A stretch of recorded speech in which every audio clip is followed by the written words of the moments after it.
Yeah, I'm very sorry for the delay. It's only 15 minutes, but I'm sure you will enjoy the rest of the afternoon. My name is Emmanuel-Pierre Guittet, better known as PG. I'm a lecturer in politics. And I'm really pleased to introduce this kick-off meeting of Politics in Times of Anxiety, a faculty strategic investment research funded program. So it's no more a project, and I'll tell you more about the time when it was a project. It's now a program, a very interesting program, you'll see, and I think that if you're here, it's because you believe it's a very interesting program. So today it's a roundtable, so allow me just to give a little bit of history about why politics are in times of anxiety. I think the first time we ever thought about using these words, politics, anxiety, insecurity, was in a project called SCUM. It was in 2011. It was all about the question of security mobility in Manchester and the anxiety and looking through the different modelization of the city in relation to anxiety, in relation to the risk society. So we were trying to play with that. We couldn't get the money, though, on that initial project of SCUM, so I believe part was the title wasn't right for an English audience, although I thought it was quite nice. Moved on, 2012, April 2012, it was a discussion between Professor Zevnik over here and myself about we should come back to this idea of politics of anxiety. At that time I thought it was a brilliant idea, and I was looking for other partners in crime, to do something about politics of anxiety. It took us 12 months to move from politics of anxiety as maybe a very cool idea, a very interesting research angle, to politics in times of anxiety. So bringing new terms, new difficulties, and many other things to discuss. So, but what I think is quite interesting in adding these words in times of, it allows us to push politics on one side and anxiety on the other side. It gives us some space, more than time, to think about the relationship, the nexus between the two. Right. So politics in time of anxiety, here we are. This is the kick-off meeting. It's a long-term project, at least 12 months. And if we're successful in managing this type of transdisciplinary research program, it might be more than a successful research program, and we will have to think about moving on another step. What we have in mind is not playing with words, but dealing with that particular momentum, that particular crisis, all these crises, economical, financial, academical. We've got a lot of anxiety about the future. It's all about the fear of the unknown. Maybe it's something to do with that beautiful concept forged by Stanley Cohen, moral panic. It's also about this key question of the vulnerability. Some people are more vulnerable than others in that politics of anxiety. But if I may reduce what we're trying to do in 3 points, here we are. First of all, we would like to rethink the theoretical, methodological and conceptual assumptions related to social control, politics of fear, politics of anxiety, perceptions of safety, whether at the individual or collective level, and this idea of political order-disorder. So how can we re-engage our own research into that first line, rethinking that? It's also about rethinking about the risk society. Okay, Ulrich Beck is there for quite a long time now. We may have to move forward, to go much further than this idea of risk society. We may have to reevaluate the convergence of risk society and all these societal anxieties we have to deal with. But much more in terms of what is the relationship between our modernity, our time, our understanding of what politics is all about, and how society may impact in a way or the other on all these terms. Right? And finally, and maybe more importantly, at least for me, for my own work, looking at politics in times of anxiety will also be to reassess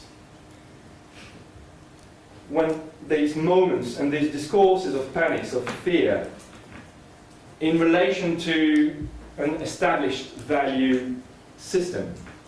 What is the relationship between these established value system and the fear? How fear play with it? And more than that, it's not only a play, it's also an illustration of maybe a more metaphoric perspective about anxiety. So we've got many things to start with. And I suppose we should also start with anxiety. What are we speaking of? Anxiety like anxiety or anxiety like anxiety?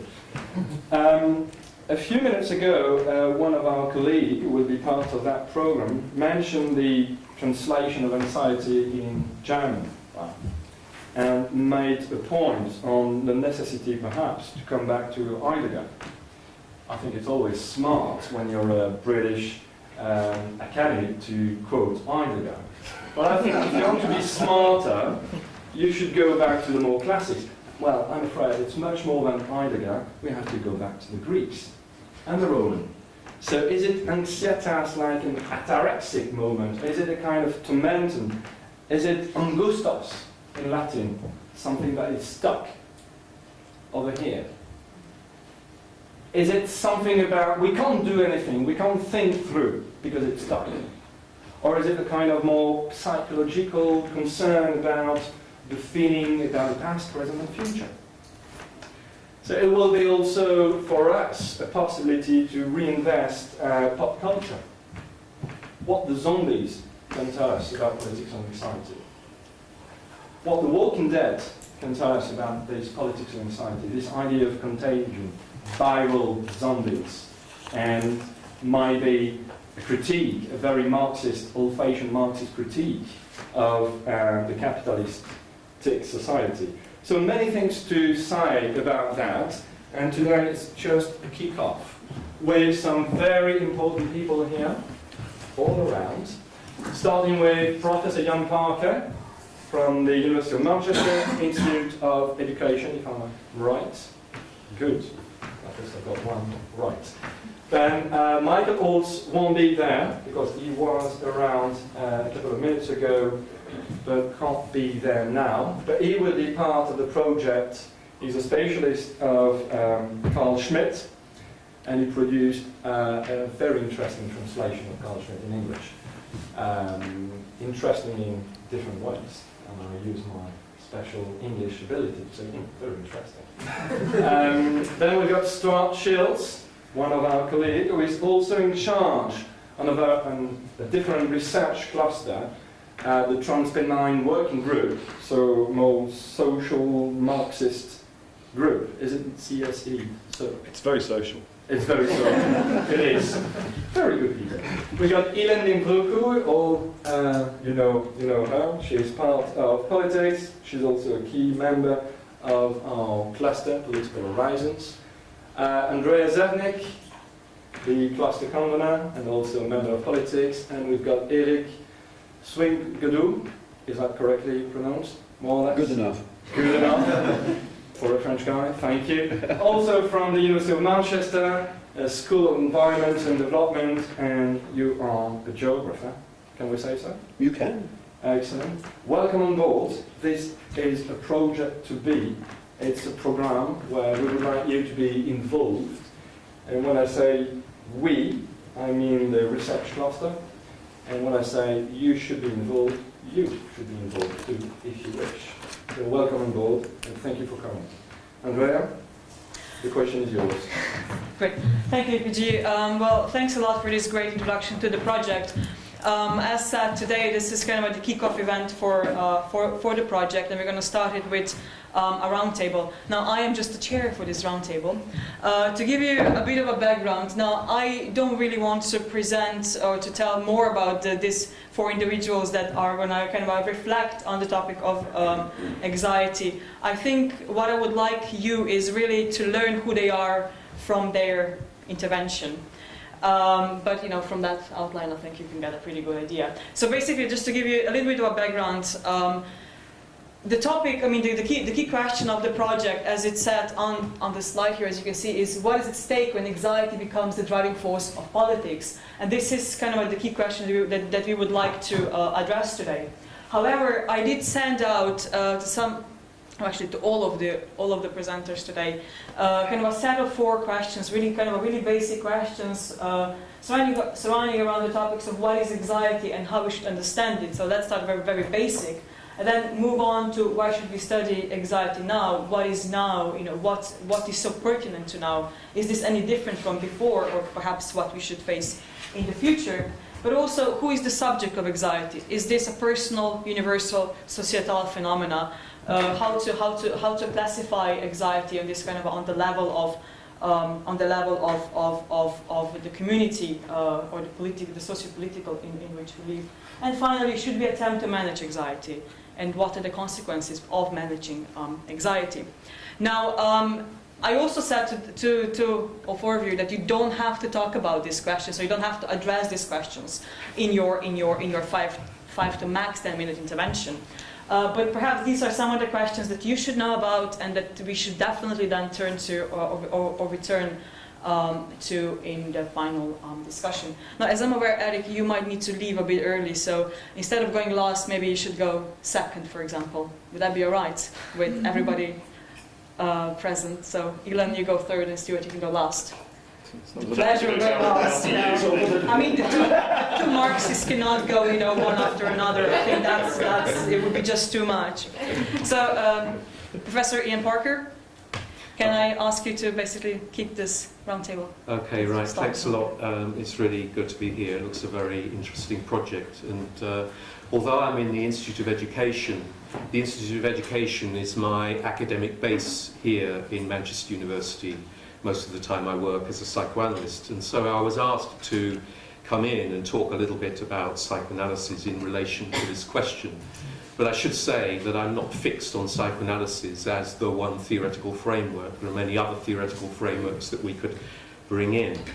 When we're thinking about psychoanalysis, it's very easy, and this comes to the question of popular representations of psychoanalysis that are circulating, to think of psychoanalysis as being something that is concerned with trauma, with threat, with individual strategies of coping, and to overlook the way that for psychoanalysis in practice, in clinical practice, social relations and conditions for the production of trauma and the structuring of the trauma within those relations and social conditions are just as important. And that's the thing that I'm really interested in here in relation to this project. And of course that brings us to the question of politics. How does a psychoanalytic conception link with politics? And I think it's worth reflecting just for a moment what we mean by politics, whether we mean politics as the domain of the politicians, which most of the population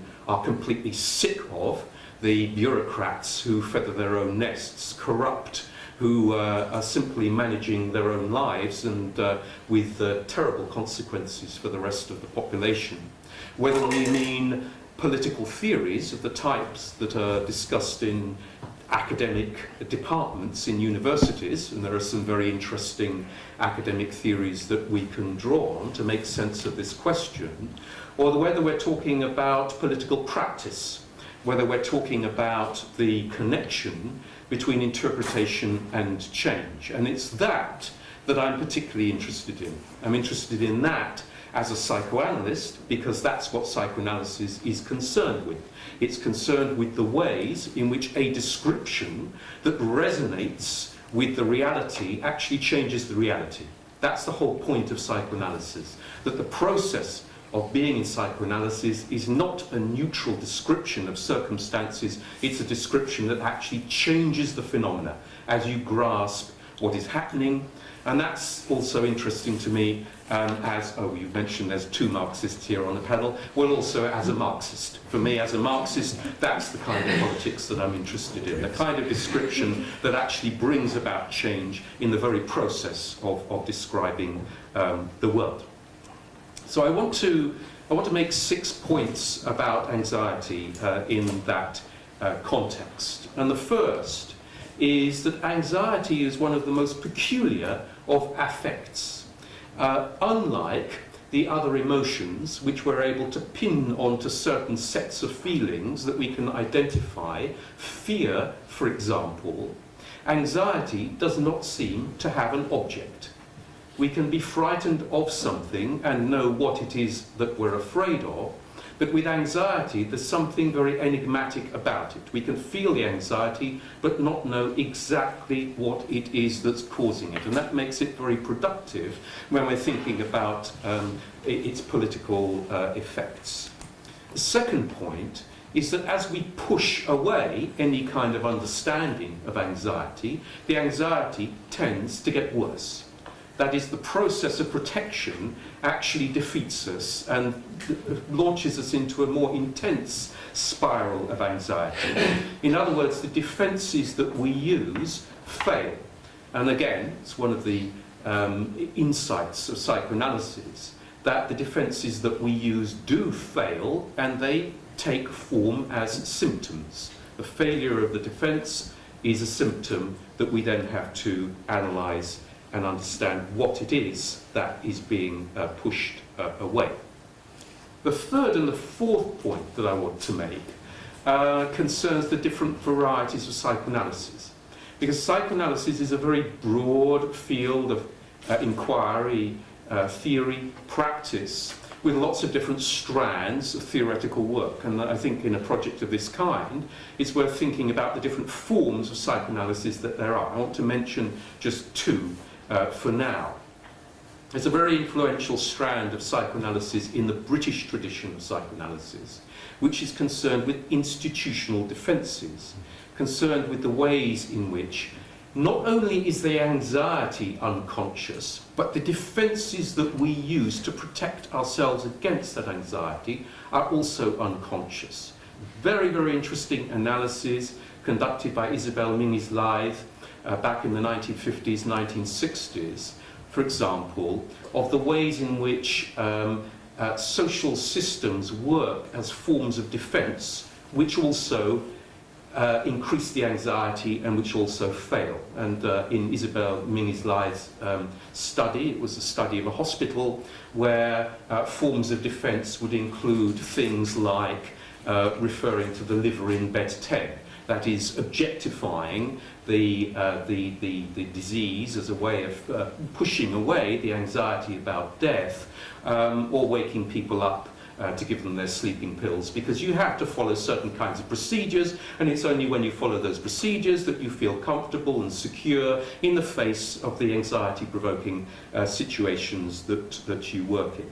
And I think that that's useful to think about in relation to social systems that are used in the political domain, not only in institutions like hospitals, but places like universities and other institutions in society. The other tradition, which is the tradition that I was trained in, is the tradition of Lacanian psychoanalysis, which has some very useful ways of thinking about the way that anxiety operates, of something that is intimately linked with uncertainty. And it's a theme that is at the centre of this research project here. Lacan has a number of different descriptions of this anxiety in the face of uncertainty. One nice little motif he has, that comes up a number of times in his seminars, is that you could imagine that you're faced with a giant praying mantis, and you have a mask on, but you don't know what your mask is. That is, you don't know what you are in the face of this praying mantis. You don't know whether you're going to be ignored, whether you're going to be eaten, whether you're going to be attacked, whether you're going to be left alone. And what's important here is that it isn't so much the anxiety that you will be eaten by the giant praying mantis, but the anxiety is precisely that you don't know what you are. You don't know whether you will be eaten or not. And it's that uncertainty that comes to the fore in Lacanian writing. The fifth and sixth points that I want to make are to do with a dialectic. A dialectic between, on the one hand, and this is the fifth point, the way that anxiety appears at times of closeness and suffocation, when we don't have the space to be able to move. And this is something that is worth thinking about in relation to the security state and process of surveillance, of course. In classical psychoanalysis, that closeness and suffocation is usually indexed to the first experiences of the infant in relation to the mother. And again, in Lacan, there's a very, very nice little motif of the mouth of the crocodile, which is the mother, and the feeling that you're not going to be able to escape from the mouth of the crocodile. But at the same time as that anxiety about closeness and suffocation, there's the other side of the equation that we have to bring in as well, at the sixth point, which is to do with separation, to do with, and I suppose here we connect with Heidegger and perhaps even more so with Kierkegaard, we connect with freedom. The idea that a dizzying freedom is something that causes anxiety. So the closeness and suffocation on the one hand are anxiety producing, and the dizzying freedom, when you don't have the anchors and security to be able to ground yourself and to know what's happening, are also anxiety producing. And we need to think about that dialectic. And it's worth thinking about that dialectic in times that we live in, our interesting times, in which we have that dialectic at work. We have that dialectic at work, first of all, in the clinic, in the psychoanalytic clinic, where we notice that as the analysand, as we call them, the patient in psychoanalysis, first come closer to the anxiety and to comprehend it, the anxiety increases, and the prospect of being free of the symptom also causes anxiety. So we have that dialectic at work in the clinic. The closeness is a problem, coming closer to it is a problem, and at the same time the prospect of being free of that has held you in your place is also anxiety producing. And in relation to politics, in relation to the political domain, I think it's worth thinking about the way that that dialectic works. The way that the dialectic works, both in terms of a kind of paralysis that binds the social together, in which we feel as if there's no escape. We feel as if there's no movement, as if we're being observed and we can't make a move without someone watching us, knowing what we're doing. And on the other hand, the anxiety that there will be a break. There will be a break from this in which we'll be free, in which there will be some kind of escape from those conditions that we know how to navigate, in which there will be increased uncertainty because we won't know what to do when we're free. And these times, I think, are times in which the dialectic is intensified, where you have both of those aspects. You have the closeness and the suffocation on the one hand, and you have the prospect of unbearable freedom and uncertainty on the other hand. So in this kind of project, a connection with psychoanalysis, I think, could usefully think about that dialectic and the way that it becomes intensified in times of crisis. Great. Thank you very much. Now, before we thank you and continue the discussion, shall we then just move to Eric? And I have to thank Eric because basically you joined us on the very last minute, basically yesterday. So thank you very much for coming today. So thank you. You gave me the excuse for why what I'm going to say over the next 5 or 10 minutes is going to be extremely incoherent. I don't have any time whatsoever to think about the theme of this afternoon's discussion. So forgive me if what I'm going to say here are basically a set of rather loosely connected thoughts. First of all, you may wonder what the hell a geographer is doing in an environment like this that tries to discuss anxiety as a factor in politics. But let me briefly first explain what I do and why and how I'm interested in the question of anxiety.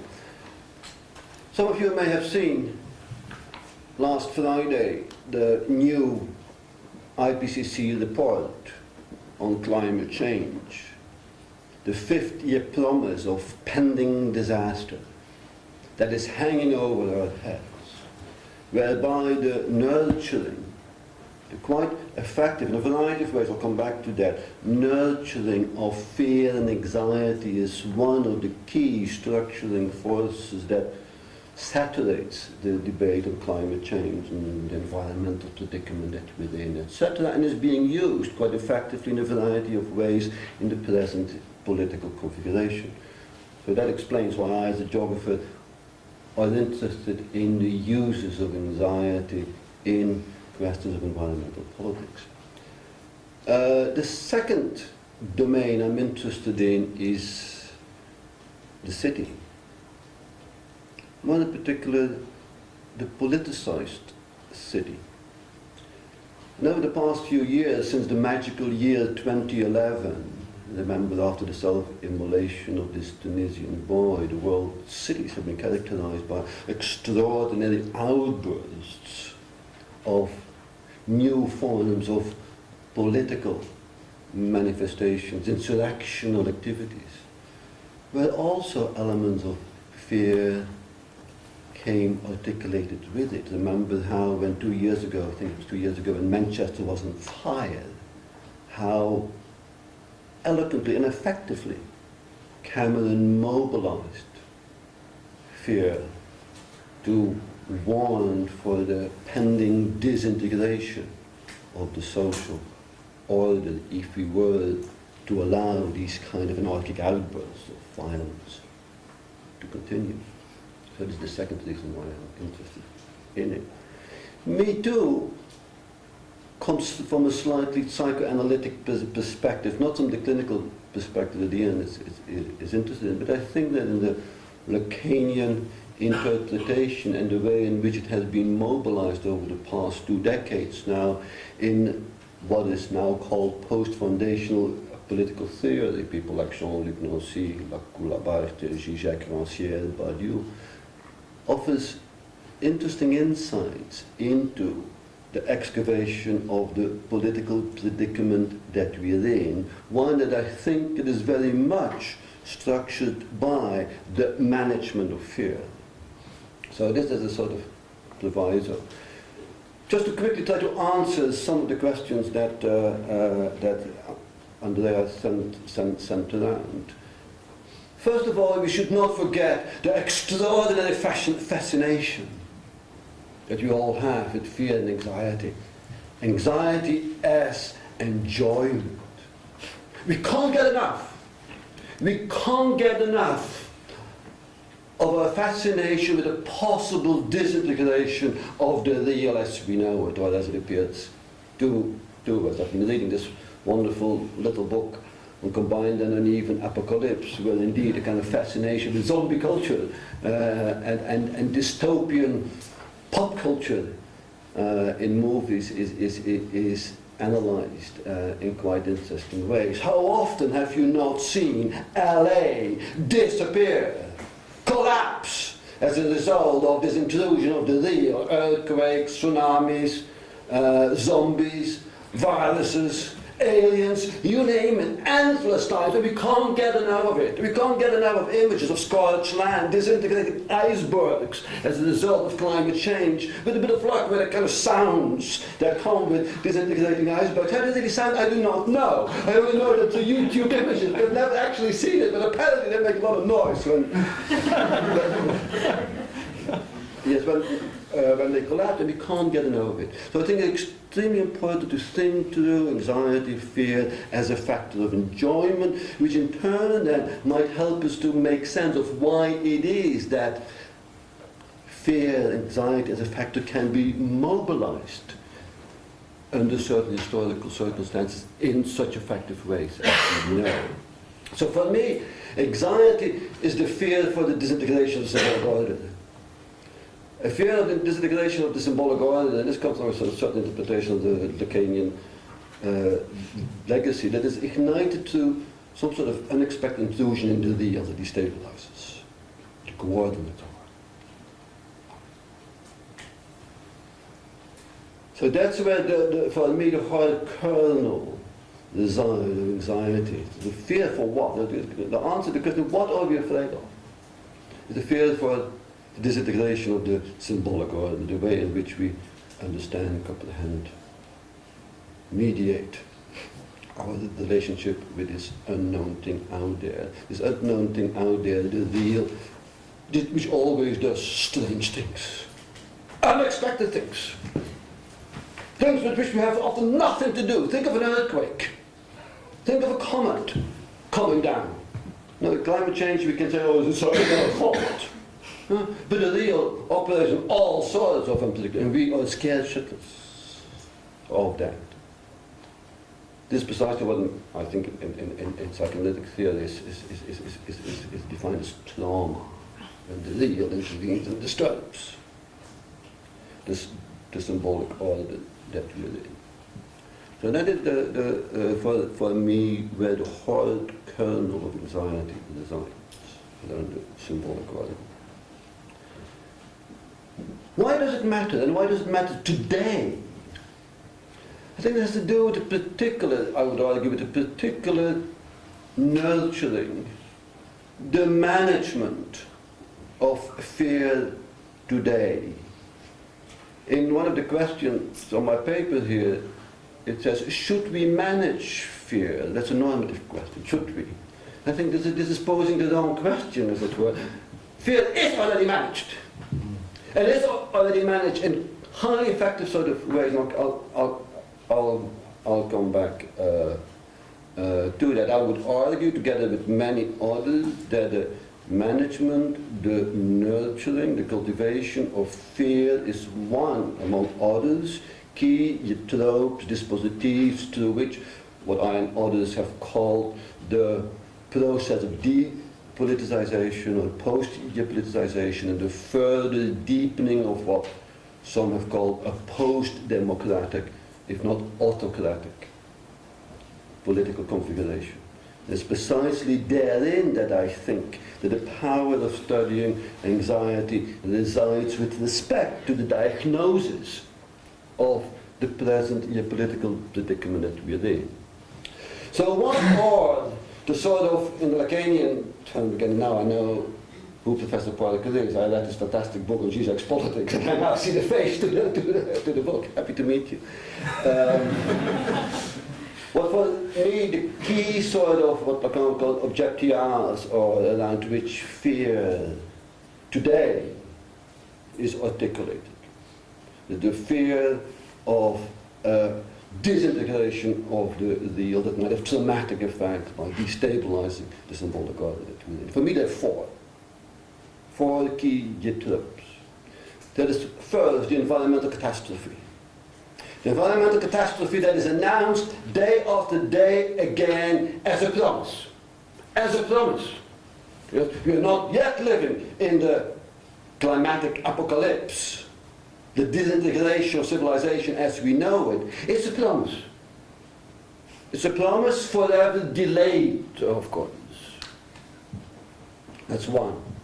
It's not just the climate disintegration, the wide sort of environmental conundrum, whether it's nuclear energy, Fukushima, etc., biodiversity loss, etc. The environment as one of the objects around the management of fear is managed. That's number one. And I think the four hang together. The second one is, of course, the economic financial disintegration. If we let the banks go down, we're fucked. That is, again, to put it more academically, the symbolic order that provides some sort of, maintains some sort of social cohesion and coherence will be lethally undermined with all manner of disastrous consequences. So the economic financial condition that we are in is clearly another domain around which fear is nurtured, articulated as a promise, of course, right? It's the kind of thing that should not happen. The third domain are the human hearts. The hearts on our doors, usually referred to as migration.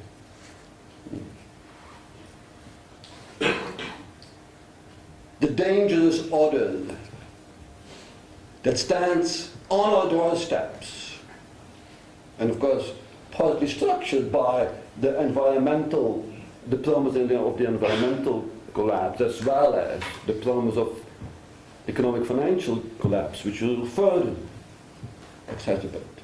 So the human hearts on our doors is the third.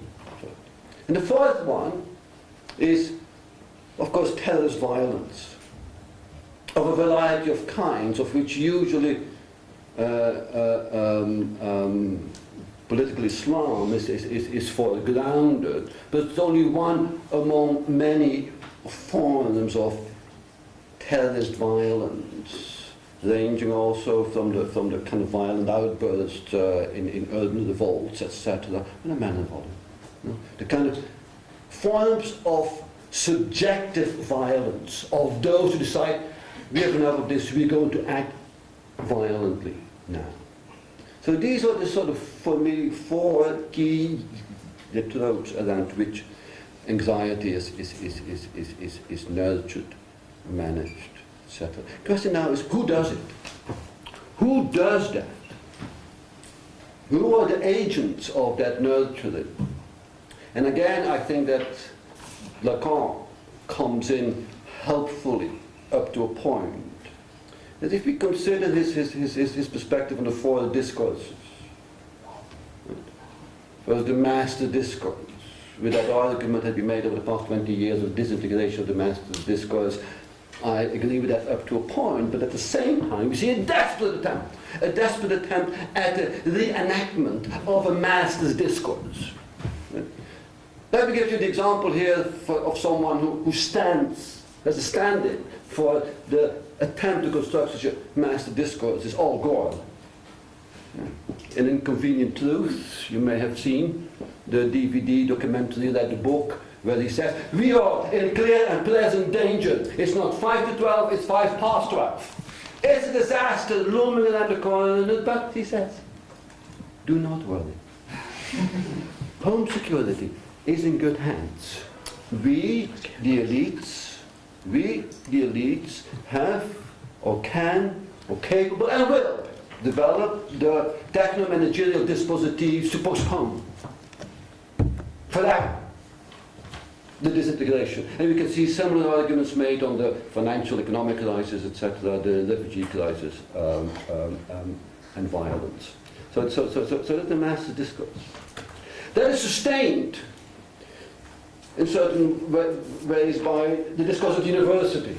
And to stay in the domain of climate change, here in Manchester, Kevin Anderson, a great climate scientist who I admire immensely in both his academic work on climate change and the way he talks about it. Each time I listen to him, my hairs go like this.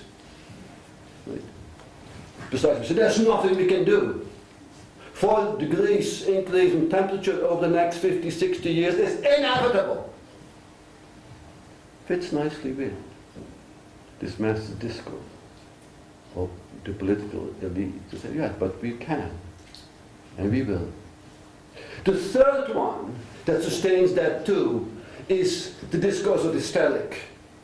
To stay in the domain of climate change, the obsessive activists. Now, immediately after the IPCC, the report was published last Friday, and my inbox was filled up with all manner. I'm on these lists of environmental activists. These are my friends, really. You know, I kind of like my hysteric friends, and I'm a bit hysteric occasionally too. There's nothing necessarily wrong with that. But my inbox was filled, you know, with these activist calls. A call to arms. We got to act. We got to act now. Immediately, otherwise the world, as we know, will come to a premature end. So I think these three apparently contradictory discourses that Lacan identifies hang together in sort of, or fuse together in a very peculiar way in the present post-democratic or post-politicizing configuration. And then that's us here, yeah? The discourse of the analyst. Yeah? Those who don't really know, but ask interesting questions, try to fool around in intellectual and also intellectual way in moments like that, and through that put ourselves on some sort of critical, analytical pedestal, you know, still the philosopher kings that do not any longer pretend to have the answer, but that at least are capable of intellectually framing questions in different ways. And I may have said it ironically, I do think that really matters. I am an integral part of that. That's what I try to do. But it ain't good enough. It ain't good enough today. I don't think there's any longer, I'm coming to my end of my intervention, I don't think that there's much that we, and by we I mean those who are interested in emancipatory political transformation, can any longer do with the discourse of the analyst. There is a missing fifth one. A missing fifth one that has begun to, in a very eclectic, heterogeneous way, begin to find a hesitant voice and practice. And I can't say much about it because I don't know precisely what it's all about. And we call it the discourse of the militant, of the faithful revolutionary militant. The faithful revolutionary militant. Here I come onto the Marxist side, I hope, somehow. Now, just to finish off with a few sort of elements that articulate around the discourse of the faithful revolutionary militant. The first thing is to completely reject the symbolizations by the elite years of crisis, of the promise of collapse in the real. Whether it's the promise of economic financial collapse, environmental collapse, the refugee collapse, the cultural, socio-cultural disintegration, violence. Radically rejected by insisting that this disintegration of the real is not a promise. It's already here. We are living in the real of the crisis. Let me quickly go to the fourth. Environmental crisis. I can't even count the number of people that are bodily suffering today, dying prematurely because of the environmental collapse that we're in today. And that has to be fully endorsed. And recognizing that what the famous Italian communist Borghia said in the 1950s, when the ship goes down, the first class passengers drown too. Classic mantra of the environmental movement. It's a lie. The first class passengers do not die. Seen the movie Titanic?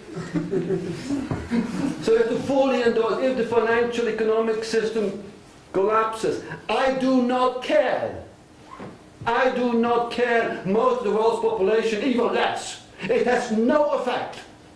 It does not disintegrate their everyday life, even if they often don't have anything to lose anyway, to disintegrate. We are living in the collapse. So that's the number one thing that we have to accept. The second thing is that unexpected interruption of the real are an integral part of life, the world, and its conditions. Often unpredictable, unknowable, complex. They happen. You have to find ways of handling this radical uncertainty and to learn to embrace and to go back to enjoyment, you know, and the enjoyment of radical uncertainty that inheres, I would argue, in the nature of things and beings. That's number two. And the third one is to give up on the fear of transforming our symbolic order. By giving up, surrendering on the fear to be nonsensical. Because that's our fear. That's our fear. Let me give you a simple example, yeah, of the revolutionization of the symbolic order, which is today unutterable. Tabooed, censored. If you utter it, you're considered to be an idiot. Free education for everyone. Free education for everyone. As a common sense configuration of the social order. If I was saying, when I was saying that in the 1970s as a young academic, where people would say, well, we more or less have that, and we agree with you, there's still a few holes in the net that needs to be filled.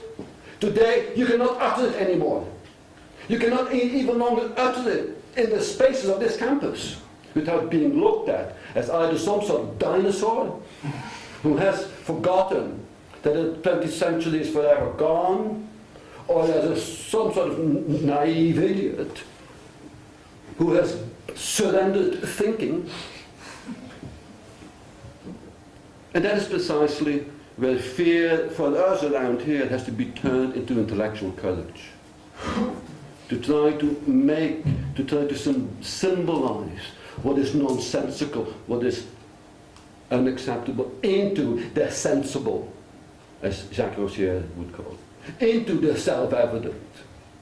And that's precisely what I think our task ought to be as people who try to co-construct fidelity to radical emancipation. Believe it or not. Great. Thank you very much for this really lively intervention. I think this panel is turning Lacanian Marxist, which is a non-surprising outcome. There we are. I'm enjoying it. Aoileann, over to you. Lacan? No, I won't be mentioning him specifically. I decided I would look at the last question. So, should we manage anxiety? And I want to think about anxiety as linked to this idea of uncertainty. So it's been pointed out that this is key to this project. And how sort of in trying to manage anxiety we focus on uncertainty. And I want to think about it in the context of migration, because though as it's been pointed out, anxiety is a much more sort of nebulous, sort of emotive issue, rather than something necessarily like fear, which is directed at something. Anxiety is often rationalised retrospectively in terms of how it's linked to migration. So it's something that causes anxiety within society. But I don't want to look at how we are caused anxiety by migrants, but I want to think about anxiety experienced by migrants, broadly understood, as I said, through this idea of uncertainty. There's two sort of assumptions that I want to tease out. One is that we presume often that uncertainty is linked to sort of debilitating anxiety, so it needs to be dealt with. The uncertainty needs to be eradicated. The other assumption is that it's temporary, it's linked to an event. So we hear about something like the financial crisis, or in the case of migration, it's linked to a failure to integrate, a failure to be included. So these are what I want to sort of tease out and think about, rethink about. I want to build into the conversation that we're having today potentially some of the really exciting work that's going on in critical migration and citizenship studies, which is based around this concept of irregularity, which I take as another word for uncertainty. And this work sort of focuses on the need to try and engage with irregularity, uncertainty on its own terms, rather than something that we immediately try and eradicate or eliminate or solve or manage. And I want to think about it in terms of a particular group, intergenerational migrants. So normally the focus is first generation, but I want to think about people who are the children of migrants. These people experience anxiety often because they grow up in societies in which they are treated as if they don't belong. There are various attempts made, and you can look over the last several decades, to restrict the rights and entitlements of these people. Most recently in the Republic of Ireland, attempts were made and succeeded to get rid of the entitlement that intergenerational migrants had to care and company of their parents that had been legislated, enshrined in legislation in 1993. It was eradicated in 2003. So this is the sort of situation in which they're growing up. And the anxiety which these groups feel, or this group feels, can be seen in, for example, the uprisings in France in 2005. So the manifestations of the anxiety linked to this uncertainty in their lives. Many of these people will grow up with parents who are in danger of being deported or who are unable to work. They're not legally entitled to work. In the US, it's estimated about 3 million people grow up with one parent, at least, who doesn't have regular status. And they, sort of tens of thousands a year, will live through the deportation of a parent itself.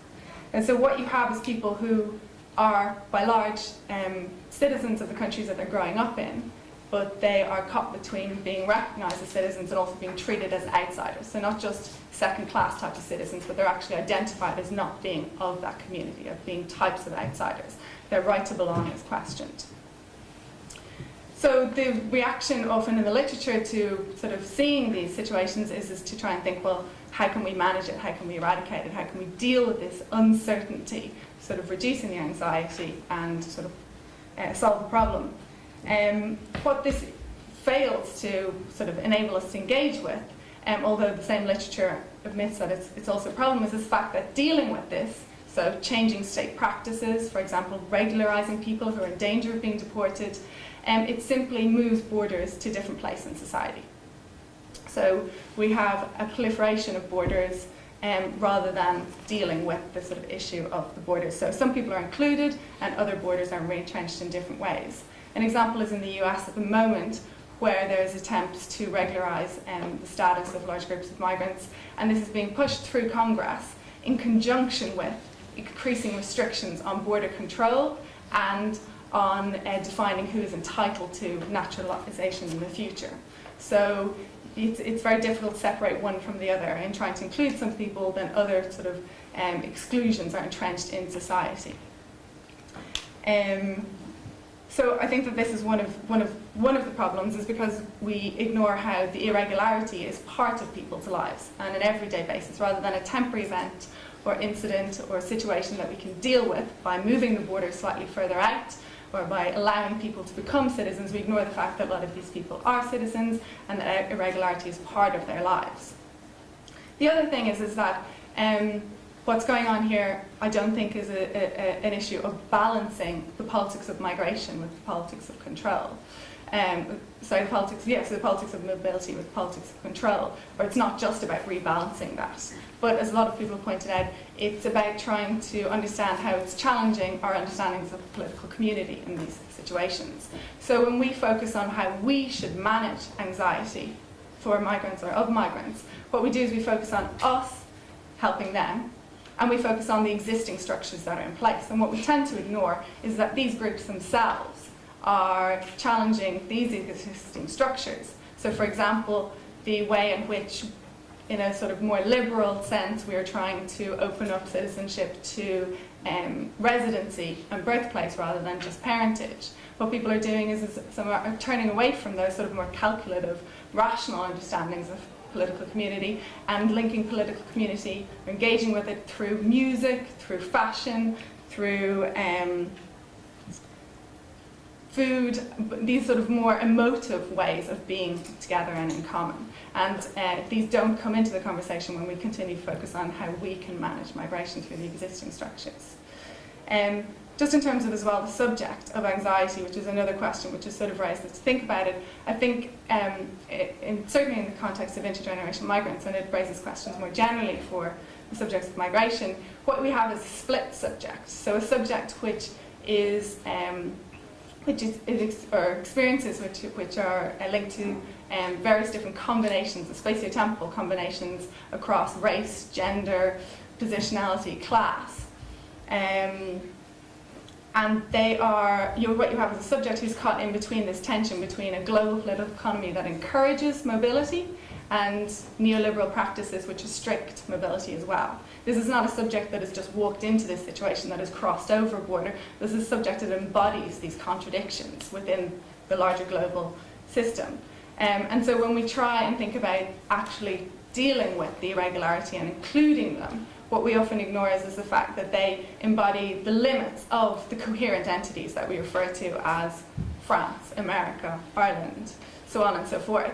And that their when we do include them, this is based on a conditionality. It's always about creating exceptions for them, so that we don't regularize or create certainty. It's always an element of uncertainty that's linked to that conditionality, for which we allow them to become part of these communities. And I'll leave it at that. Brilliant. Thank you very much, Aoileann. And now the last one, Stuart. Do you need a? I'm just going to wander over there. Good. I'm going to stand as well. I've got a really bad back, so sitting on a chair is really hurting me. Right. So in terms of anxiety. No, it's not going to work. EPG, Communism Attainable. So I suppose in terms of anxiety, what I'm interested in is the political economy aspect of anxiety. I suppose what I might be able to say that's useful about this is in the last 5 to 10 years, I spent a lot of time thinking about the emergence of populism recently in Eastern Europe. And populism as a response. No, it's not right, is it? Yeah, so a kind of political economy of anxiety, of populism. It's doing something. I'm desperately trying to fill a little bit of time here because it's absolutely central to what I want to say to have the slide. I think you need to go back to your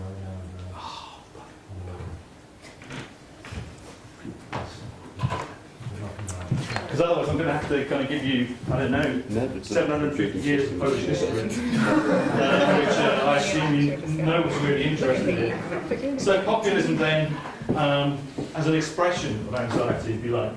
Anxiety as one of the central components of the formulation of capitalist social relations. Anxiety is a kind of form of uncertainty during post-communist transition. Not just during either, before. It's a long historical tradition in parts of Eastern Europe. The populist anxiety, there it is. This is giving me lots of anxiety.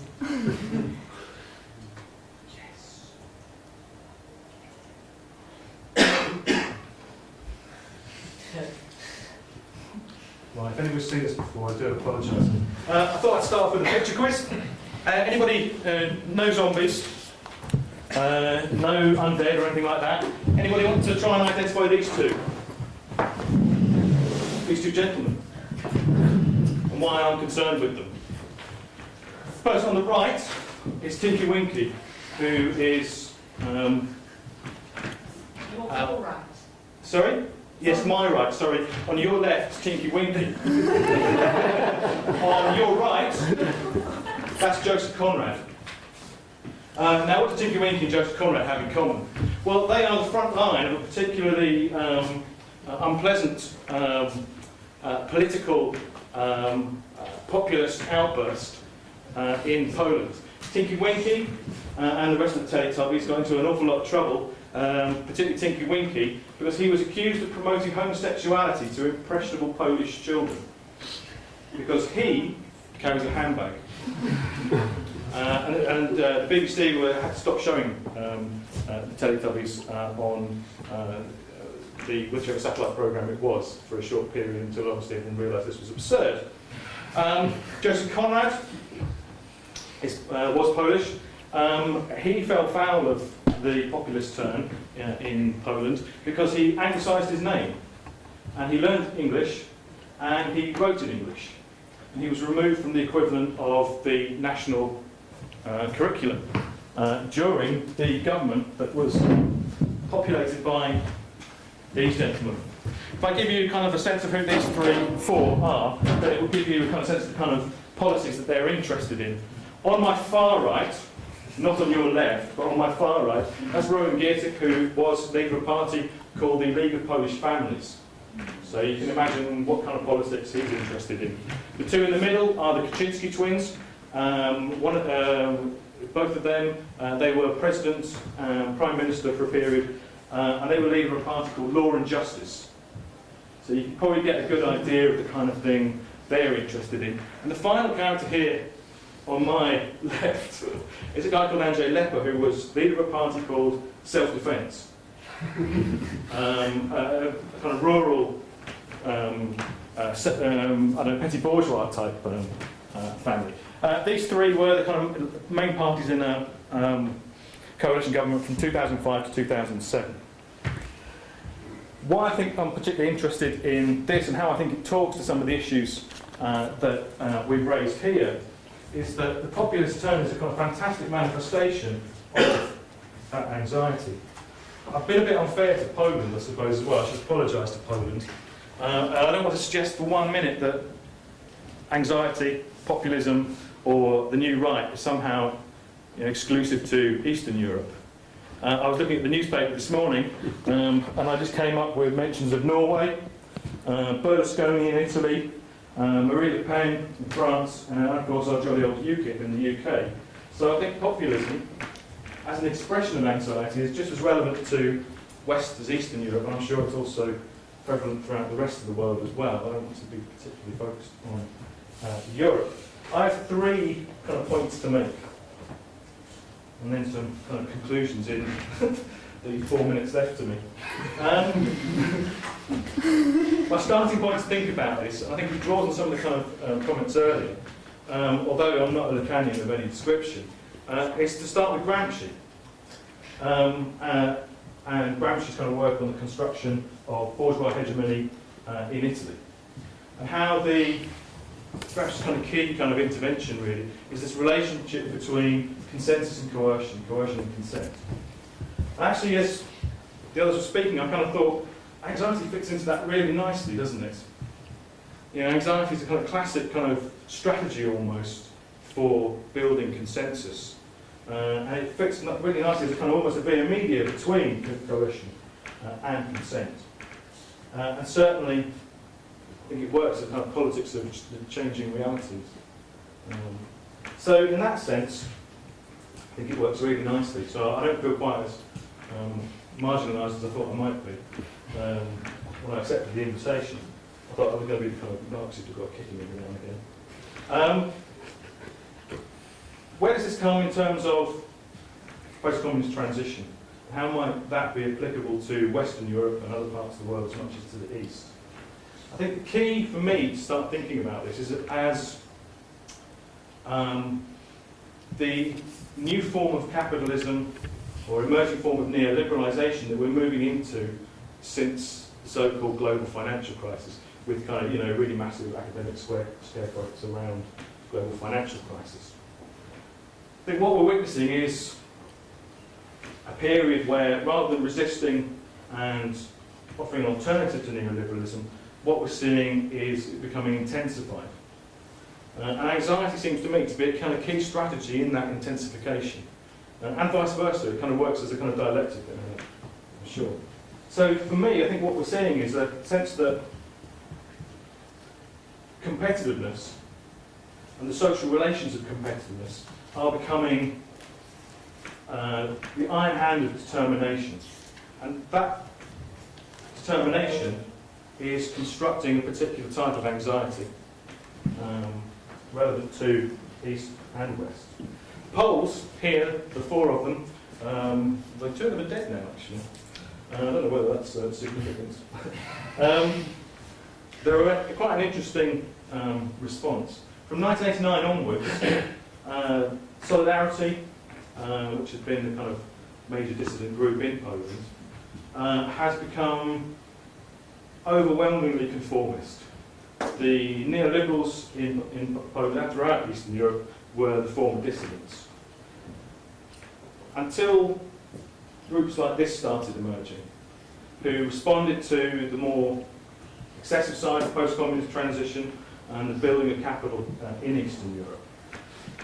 The problem, I think, in starting to think about anxiety in terms of populism is that populism, just like anxiety, is massively diverse, a whole set of really interesting contradictory sets of political beliefs, very derivative positions. It's often self-sustaining as well. You have a mix of state authority, social movement, a mix of revolutionary and conservative politics. So in that sense, anxiety fits really nicely, I think, in populist term. And the beauty of it, of course, for us, is that there is utility in its vagueness. So, you know, we can kind of stretch our analysis to fit as appropriately as possible. So our dissident class, now replaced by this group of populists who want to reject neoliberalism, reject the worst excesses of capitalism that was imposed or configured in Eastern Europe. I really want to, I suppose, my second key point is construct a rupture with the past. So, 1989, the line in the sand that was never drawn, and that's somebody drawing a line, wasn't it? These guys, their response is, enough is enough, we need to do something about it. It's a rejection, I think, also of a kind of set of internationalist ideas as well. This is, you know, there's a form of anxiety, there's a form of populism. It's a rejection of the international, it's a focus on the national, the local. It's a rejection of multinational capital, for example. Focused on nationalism, xenophobia, you know, the kind of traditional tropes of the far right that I'm sure you're all familiar with. All wrapped up in a set of disintegrating mechanisms of social control. Particularly since 2005, 2008 and the global financial crisis. I think politically, the role that they fulfill is to provoke this anxiety, but also to use this anxiety. It's a rejection of technocratic forms of political and social organisation, and it's a rejection of a kind of elite set of solutions. It's a rejection of people who live in cities, to predominantly rural agricultural formulation of the appropriate response to the times that we live in. Finally then, in terms of alternatives, resistance, that kind of thing, which I think is kind of the fourth question you had, how we could manage anxiety. I'm not sure that we can manage anxiety in any meaningful sense. I think we can, you know, as a political strategy, we can use it. I said certainly these characters have used it to highlight the uneven processes of neoliberalisation and development in post-communist Eastern Europe. However, the problem I think you have is that, you know, has that made any significant, meaningful change in terms of politics of what happens in Eastern Europe, or the policy of what happens in Eastern Europe? And I don't think it really has. You know, it's a fairly kind of straightforward line between the neoliberals, the populists, and the neoliberals. So in that sense, I'm inherently, I think, suspicious of the utility of populism, anxiety, or anything as a form of resistance. In fact, what it seems to me is it's entirely one method of stabilising forms of capital accumulation, strategies for accumulation. Being a kind of little bit old and sad about these things, what I also think it highlights is the end of the left as any kind of meaningful political project. I thought I'd throw that in just to be a little bit provocative. The right has won, neoliberalism has won. You know, if the last crisis wasn't going to solve or provide a set of alternatives, then what will? I'll finish there because I'm just going to go on for hours, I guess, so stop there. Brilliant, thank you, Stuart. Right, well, thank you all for your thoughtful contributions. Shall we perhaps just take some questions and reflections from the floor, and then perhaps if there is something that you would like to perhaps reply to from the floor, or basically kind of reflect on each other's presentations. But I think it was it was a lot of very interesting topics raised, and what was quite interesting and I think common, and this links back to what Michael was saying in the presentation, kind of a short intervention he made earlier, is that really it seems that there is this very important distinction between fear and anxiety emerging. I think that's perhaps something that we should keep in mind. So any questions from the floor? Yes, Carl. Very interesting. Thanks very much. I was wondering. I think you're right that there's an important distinction between fear and anxiety. One of the things I was thinking of was, what's the politics of the distinction between anxiety and anger? And I wondered in Stuart was talking whether populism was invoking anger more than anxiety. But then I also thought, in relation to sort of climate change and contemporary environmental catastrophe, this is something we should be angry about. Not anxious about. We're all anxious. I see anxiety as being more characterised by the sort of middle left liberal Guardian reading. We're all anxious about the world, but we should actually be angry about the world. Any other? I think let's try and get a few more. Wow, brilliant. So, Erika, do you want first and then Ben? Okay. I suppose I've been puzzled by the sort of initial premise, really, and I want to ask the panel whether they think anxiety really is the driving force of politics. Because, I can see how it is a form of management of politics, management of dissent and so on, as you've all been saying. But it seems to me, well, I think it's implicitly what my reading of what you've just been saying is that the absence of anxiety is a problem. That in a sense we're not anxious enough. That or maybe we're not angry enough. Well, I suppose that comes back to your question there. And in a way, it's I know it wasn't all their fault, but if the bankers had been a little more anxious, then a little more caring, a little more aware of the proximity of the other. If people had cared more, those sorts. So I suppose it depends what we mean by anxiety and who holds it, who is the subject of anxiety. And I was interested, Eric, in what you were saying about the promise. In a way, it's the certainty that seems to be the problem, rather than the uncertainty. Thank you. Yeah, really, really interesting panel. Thank you. A couple of points. One to Eric. Let me get the phrase you used exactly right. Do we need a faithful revolutionary militant? I'm not quite sure I understand what it is yet, I have to say, but do we not more need perhaps a critical pragmatist? Someone who's not scared to embrace critical theory, but also not scared to embrace policy, and to intervene, to sully ourselves in these dirty waters, and to make ourselves slightly less pristine, rather than being so anxious about our position as detached academic thinkers.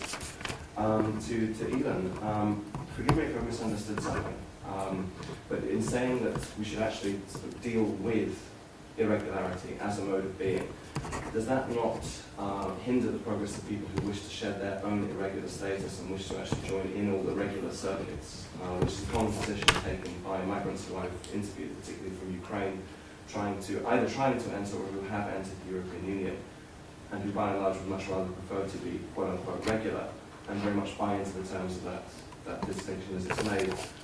And finally to Stuart, do you not think you're doing The Economist's work for it, or doing Jeffrey Sachs's work for him, demonising Polska B, demonising the villages, demonising the East along the old German Empire map of Poland, where the election order is so often drawn, and by diminishing some of the responses that people have made? And then also, is it not also simultaneously overstating the case, when actually quite a few people from those regions you mentioned, not from cities, not from urban elites, or from Polska A, the west of Poland, voted for Sikorski, voted for Tusk in the government that has been in place for the last few years, and has taken a very different line to what was happening? Okay, great, thank you. Perhaps any? No. Good.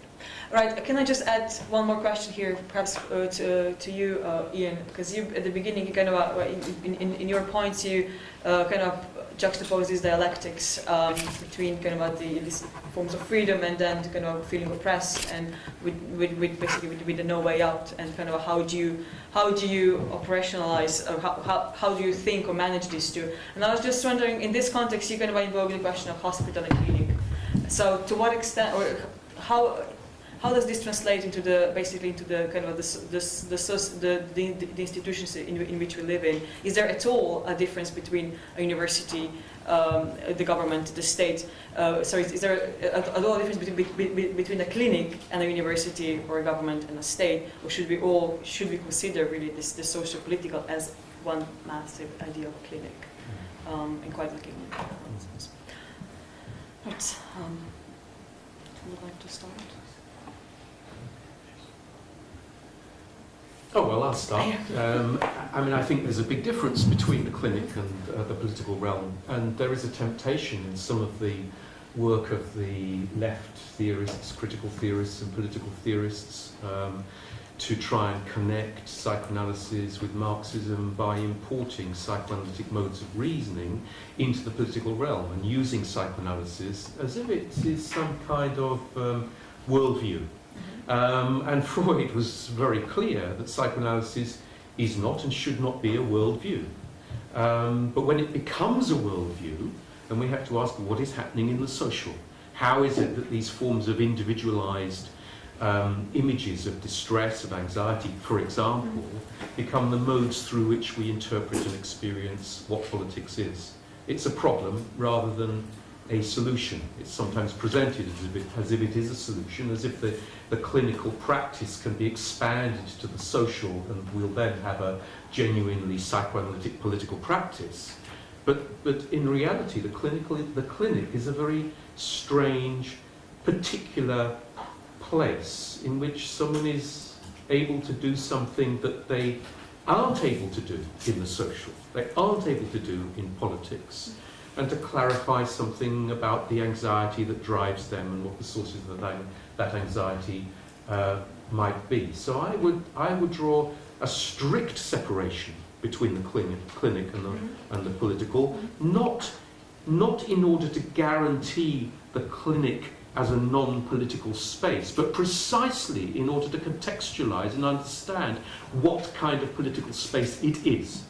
I think that's very important. One thing that hasn't come up in the discussions that we've had so far, the interventions and the questions that we've had so far, is comes to this question of who is the subject of anxiety. Is the question of gender. Is the question of how certain kinds of subject in a society that is still patriarchal, that is still organised around the power of men, and uses the man as the quintessential human subject, configure certain kinds of subjects as the subjects of anxiety. And in both of the psychoanalytic examples that I gave, in the case of Ming's Life and in the case of Lacan, there tends to be a focus on and a pathologization of women. In the case of Ming's Life, it's doctors and nurses, particularly nurses in a hospital setting, who suffer anxiety and construct institutional defences to deal with it. In the case of Lacan, it's even worse, actually. In the case of Lacan, the interesting thing to note about the example of the praying mantis that he describes is that praying mantis is the woman, is the female praying mantis, the larger figure, and the figure who has the mask that they don't know what it is the male, is the poor little male faced with this figure of uncertainty. And in the motif of the crocodile's mouth, that's the mother that the infant has to separate themselves from. So the subject of anxiety is configured in that kind of psychoanalysis as the male subject. Now, there are all kinds of consequences of that for the way that we think about politics and the use of psychoanalysis in politics. I think we've got to think about the ways in which a political practice historically on the left has often reproduced masculine assumptions about power and resistance And it's thinking about that as a problem that leads us to think seriously about the way that some alternative political practices today on the left are learning from feminism and alternative forms of political resistance. So I'm a little bit worried about the faithful, loyal militant as buying into an image of the traditional male left hero. And I'm more interested in the networks of anti-capitalist resistance that are learning from feminism and trying to construct something quite different. In groups like the Anti-Capitalist Initiative, for example, drawing on feminist ideas and rethinking the nature of democratic centralist organisations, which tend to be masculine in form, and thinking about a different kind of politics. I think that opens the way to thinking about anxiety in a different way as well. Do you want to go? Yeah, okay. So in terms of by engaging with the idea of regularity, do we not ignore those who want regular status? I don't see it as an either or to start with. So what I'm concerned with is how, when regularity becomes the main focus. I think I'm using the example of migration and intergenerational migrants to get at something as well in terms of, I think we have a problem theorising, being able to engage with and through uncertainty and irregularity. So we're talking about forms of analysis, ways of we have a problem in general with trying to think about irregular modes of being, because it then turns it to us uncertainty on how we then provide some sort of prescription to it. So I think that we need to try and focus on irregularity and uncertainty as not only a mode of being that we need to understand, because I don't think we can understand it in a clear-cut way, but also we need to try and think about how we can understand in a regular way. So the need to engage with what needs to be done without knowing the answer to that. So how do we try and understand the way in which people live their lives, but in such a way that there isn't a 5-point plan. I can't tell you exactly how I'm doing it. I think that at the moment we often tend to think in terms of we can either help people, we can either deal with something like uncertainty and anxiety, or we need to join the people who don't care. We're not interested in it. So we either regularise people and to identify that certainty, that thing that needs to be done, or we decide that if we can't identify it, then we just don't care about it. And so I'm interested in something in between those two. I think in terms of, for example, there's two examples with how people are trying to live their lives in a more uncertain forms of political community. In Canada, they have cities of sanctuary, where they've turned away from wanting to regularise people, and they say that they've tried to create a space in which they're not constantly asked for passports, they're not constantly asked about their status. So the people in that space are not necessarily completely part of the community or liberated, but then at the same time they're not completely excluded either. So I think that's where I'm going with it. And a lot of the people, as I was saying, that in intergenerational migrants, and it's not just second, it's third, it's fourth, are people who have regularised status. They're people who are citizens, and so that then is a problem for them when we just focus on that. Just a few quick points. Yes, I fully agree that we have to radically reject the way to which fear is nurtured through the promises of disintegration if the state we're in is not properly dealt with. And that we therefore have to fully endorse the situation that we're in, which is indeed already a situation of disintegration, but not for all of us, for some of us. And that has to be fully endorsed. Whether moving from anxiety as a political factor to care and anger as a political factor, I am more skeptical about. Because the question always revolves around care for what?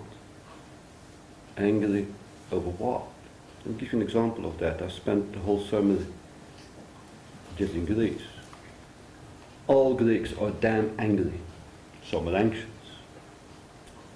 Many care. Over the past few months we've seen Golden Dawn, extreme right-wing movement. Do they care? Yes, they damn care. They don't care for what I care for. Are they angry? They are really damn angry. They're not angry by the thing that I am. Although we actually share, strangely enough. So I think both care and anger as a political force is articulated by the liberal left. The ethics of care as the horizon of what is politically possible. And I thought about it too in context of discussions about immigrants, the position that immigrants are in. It's easy to care. Yeah. But what do we do to turn the insider into an outsider? What do we do with the BNP? How do we turn them into outsiders? I don't want to care at all. I want to get bloody rid of them. Or think about what's happening with Golden Dawn in the Greek sort of context. Right? Do I want to care about their care? No. So that's why I question both anger and care as a sort of as political factors. I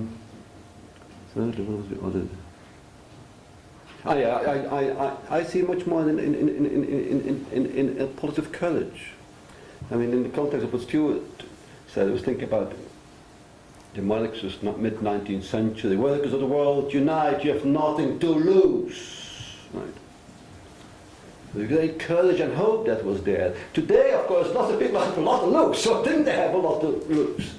And those that we hope can unite, some have nothing to lose anymore, indeed.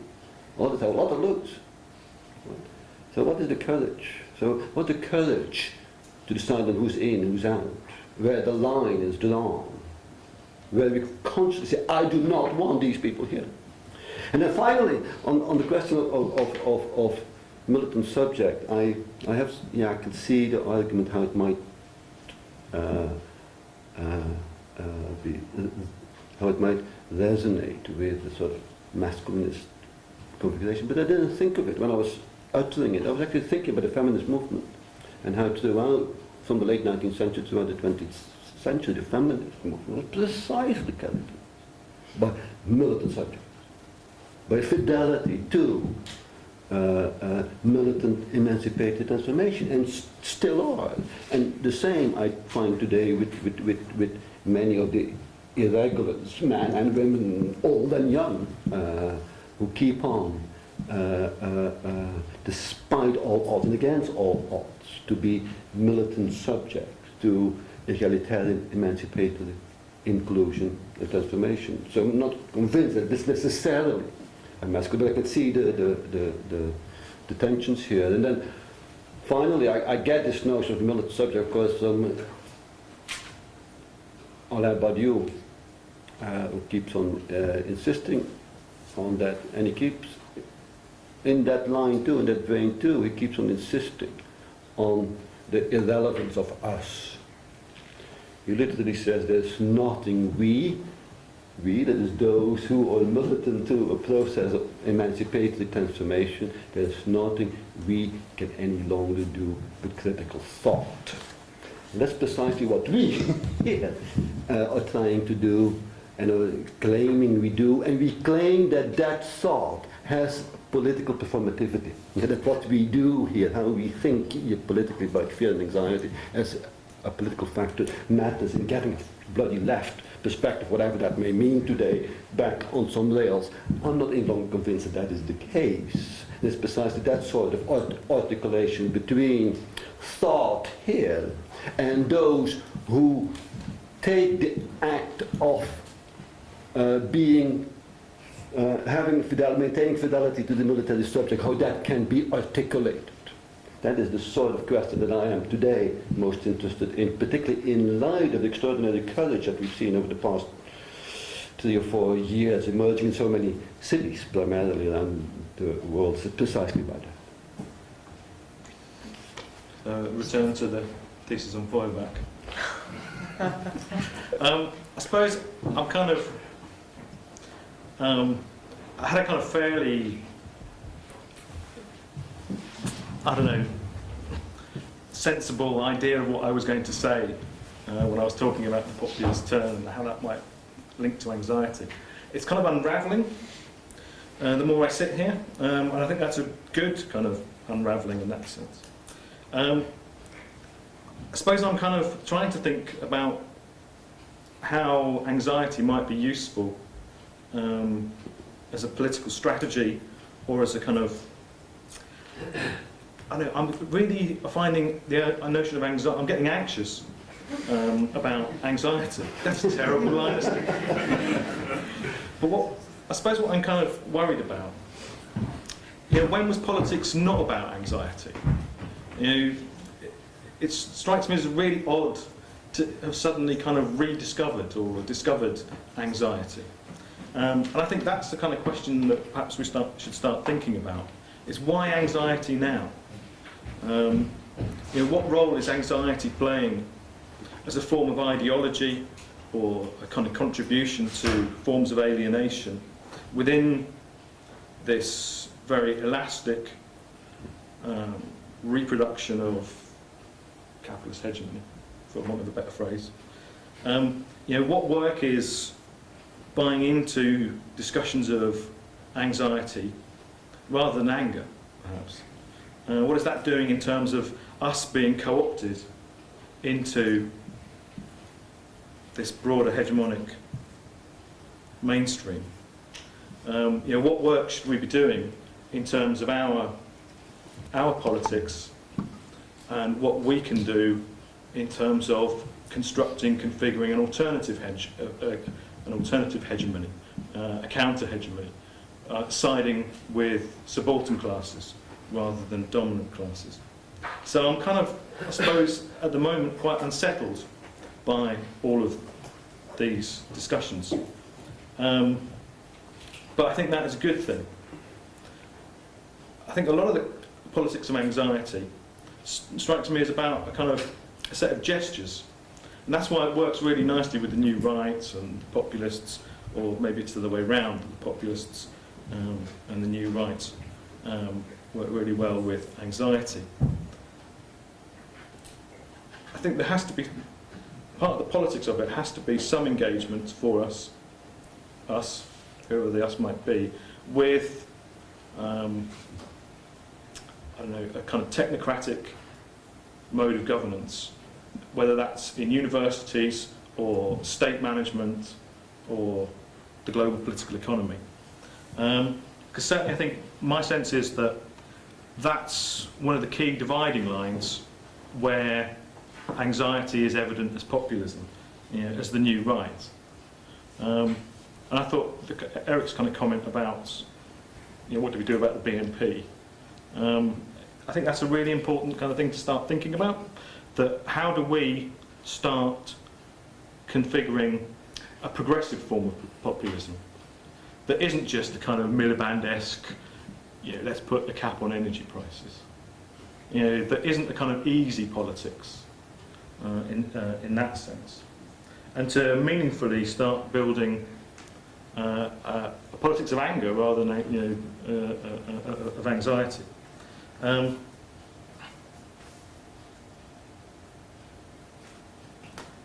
So in that sense, the kind of second question about your concerns about anxiety and its role as a force in politics. Anxiety, I think, must always have been there.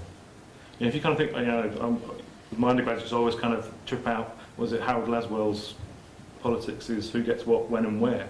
If that isn't configured around a form of anxiety, the getting of who gets what, when and where, then I don't know what is.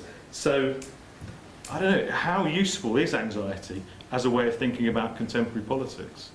And what are we buying into by thinking about anxiety? They're my kind of initial kind of concerns about the whole process. More specifically, Ben's kind of there's always somebody who knows something about Poland, isn't there? It's a bit of a bugger, really. It was I drew it in a rather one-dimensional way, shall we say? But again, I think this idea of the east of Poland, Polska B, it's economically backwards. Economically backwards. What does that mean? Actually, maybe it's a kind of. I'm going to reveal my Chorlton roots here. Maybe that's a more appropriate organic form of farming. So, in that sense, I was being slightly facetious. But I think in a more meaningful sense, again, I think these are thoroughly unpleasant characters politically, and the project, is returning, isn't it? Events in Eastern Europe, events in Western Europe, the far right is not going away. So we need some kind of strategy beyond me facetiously ridiculing these people. And I think that's where starting to think about how you build a progressive form of populism, perhaps constructed on a politics of anger rather than a politics of anxiety, might be more helpful. Well, now Andrea's gone out of the room, we can really lay into this problem about the way that the thing has been set up. With respect to Poland, all I can say is nie mówię po polsku, jestem Anglikiem. But I think that there's an issue here about the way in which psychoanalytic ideas, for example, and other psychological ideas, but here particularly concerned with psychoanalytic ideas, can be mobilized in order to interpret what is going on. Okay, there's that question. But there's also the question of how psychoanalytic ideas have seeped into ideology and become part of the way that subjects are structured in this culture at the moment. So that in the very forms of reasoning that we're using to try and unlock something, we can find ourselves very quickly actually locking people back into that form of reasoning. That is, our psychoanalytic description can be something to which people have to conform, and then the psychoanalysis becomes part of the problem rather than the solution. Gramsci talks about the notion of hegemony being like a pillow, that it should be comfortable, that you should be able to relax into it. It's not just about the coercive side of things. Yes. Actually, and a lot of people are very comfortable with psychoanalysis. It doesn't cause the anxiety that it once did cause. It's been domesticated and turned into a discourse that people are happy to circulate and to talk about anxiety, among other things that are inside themselves, or supposedly inside themselves. So there's a broader question about the politics of what Jan de Vos in Ghent talks about in his book Globalization, Psychologization in Times of Globalization, which is the ways in which forms of reasoning construct subjects as individual subjects who imagine that the solutions to the problems lie within themselves and are searching all the time for those solutions inside themselves. It's very, I have a background in the discipline of psychology and loathe and despise it intensely, precisely because it is a form of management of individuals and encourages individuals to find personal solutions to political questions. So we really do have a question here about how the notion of anxiety can be put to play in such a way that it is operating critically, configured as anger, perhaps, rather than is simply giving us a new master discourse that we academics will be comfortable with and that we want everyone else to be part of as well. Yeah, we've kind of run out of talking about resilience. And now we're going to start talking about anxiety. That will become the kind of new. We should start a journal of anxiety studies. I'm sure there's one already. Are there any more questions? No, we're supposed to just get rid of this form. Yeah, I have one. It's a really broad one, and I think it may go over the scope of the whole discussion right now. But my question is, what does anxiety due to democracy in different countries. Because you can see it now in the elections in Germany were like 2 weeks ago. Both big parties gained votes, and you can see that their programs are sort of aligning, and there are no big discussions held anymore on the political sphere. Stuart, you talked about how there was always anxiety in politics, but in Germany what I perceive is that there's a shift. People aren't as anxious and scared anymore about their own survival and their immediate survival, so they move on to broader subjects, and they're over their heads. So they say, okay, I'm going to leave that in what they say are capable hands, and we're going to stick with Angela Merkel, who's like moderate in any sense. On the other hand, if you see Brazil and Greece, there people are angry, and a whole democratic discourse arises from their anxiety, whereas in Germany it numbs them and paralyzes them, and people just try to stick to what they ever voted for, and do not want to hear anything about any conflicts. So that's my question is, first, where's the difference? What is different in the two societies if you take Brazil and Germany, for example, and how can that be maybe reformulated? What can we do to change that so that democracy and like a democratic controversy can be re-inflamed in the countries where it's kind of stuck because of the anxiety, if it is the reason for it? Just an easy question. I have one question also, if I may. I just wanted to bring something that Professor Michael that couldn't be here. I think it would be brilliant if he could have stayed. But he said something about dictatorship, and I wanted to connect this to the discourse in the clinic, actually, to ask you, Professor Blocker. Because you said that we should divide between the clinic and politics as it operates and the wider society.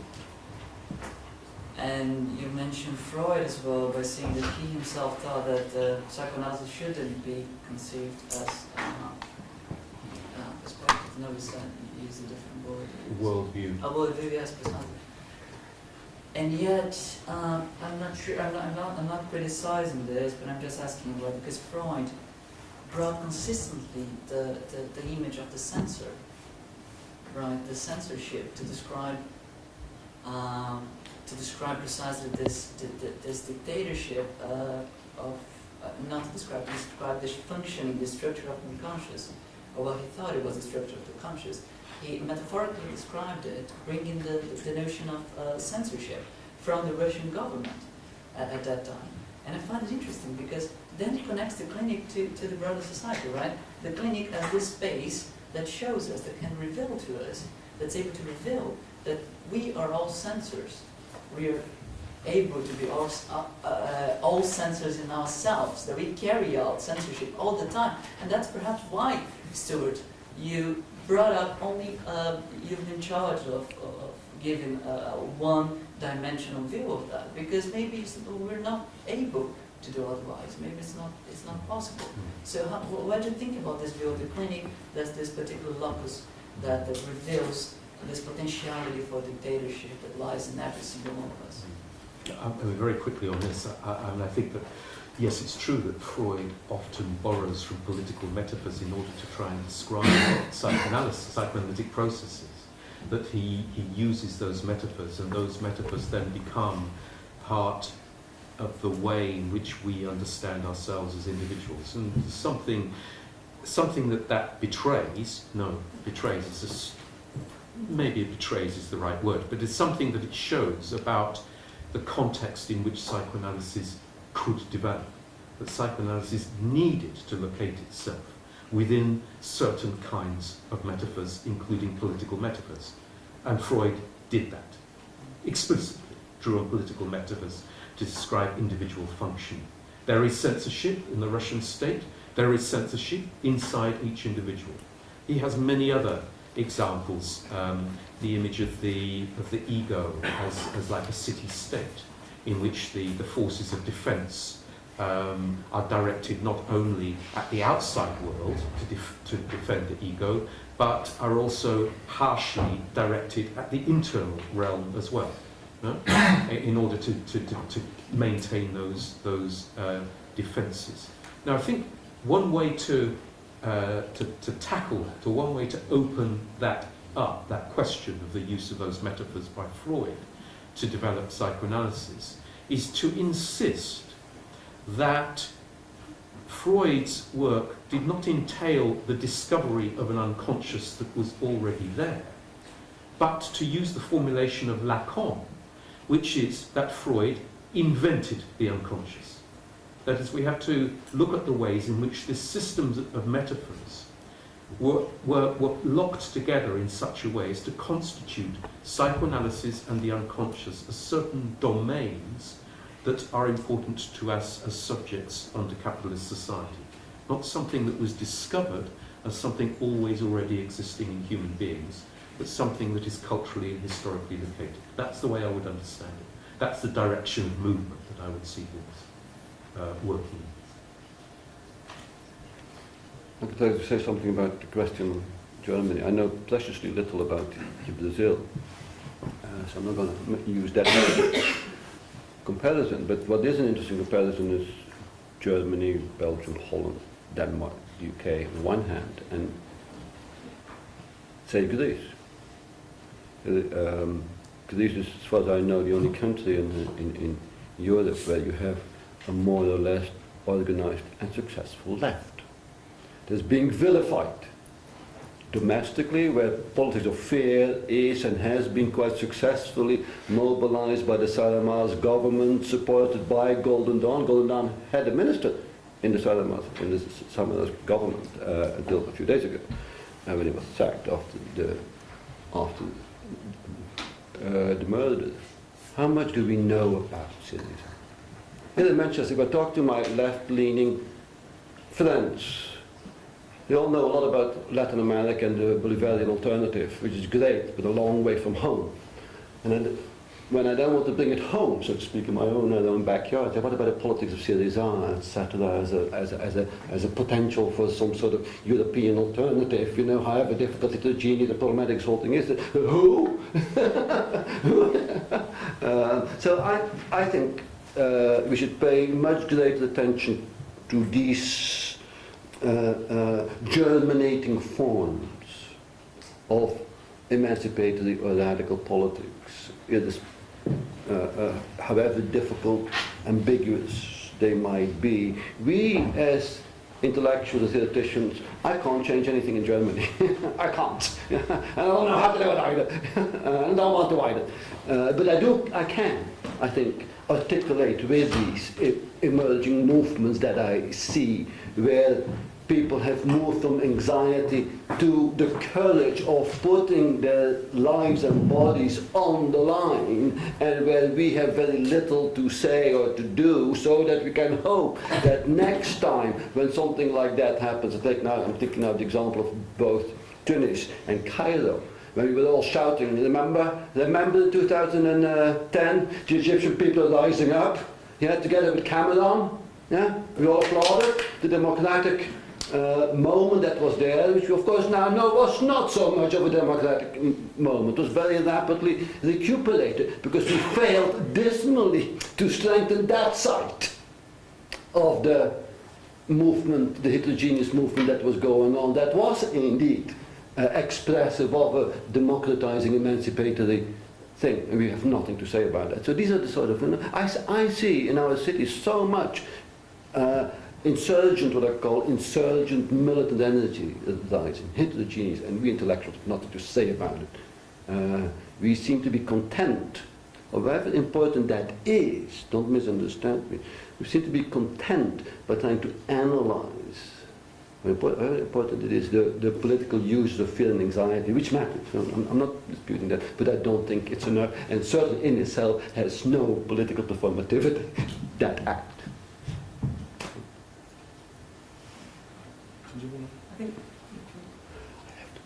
Just very quickly, because we have to also vacate the room. Really quickly then, can I just say that this kind of point about Germany, I know nothing about Brazil, so I'm going to talk a lot about Brazil. Anxiety in itself, presumably, though, must be highly unevenly distributed. We're all anxious, just some of us are more anxious than others, to misquote. And I think that's really important because location matters, doesn't it? All the time. Some people, the population of Germany is not monolithic. So Germany doesn't have anxiety. Well, presumably parts of the German population will.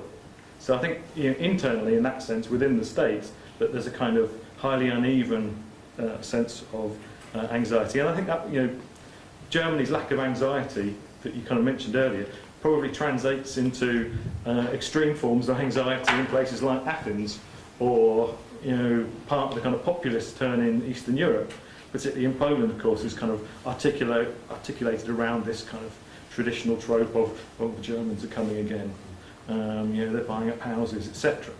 So in that sense,